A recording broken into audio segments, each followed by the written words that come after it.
बातमी आहे आयपीएलच्या मैदानातून। यंदाच्या आयपीएलमध्ये कोलकाता नाईट रायडर्सची पराभवाची मालिका सुरूच आहे।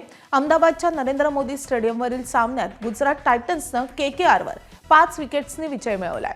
कर्णधार अजिंक्य रहाणेनं नाणेफेक जिंकून प्रथम फलंदाजीचा निर्णय घेतलाय। मात्र कॅमेरून ग्रीनचं अर्धशतक वगळलं तर इतर कुठलाही फलंदाज योगदान देऊ शकला नाही आणि त्यामुळे कोलकाता नाईट रायडर्सचा डाव 180 धावांवर आटोपलाय। या धावांचा पाठलाग करण्यासाठी आलेल्या गुजरात टायटन्सकडून शुभमन गिलनं दमदार 86 धावांची खेळी केली आहे आणि गुजरातला विजय मिळवून दिलाय। यासह कोलकातानं लागोपाठ 5वा सामना गमावलाय। एबीपी माझा, उघडा डोळे बघा नीट।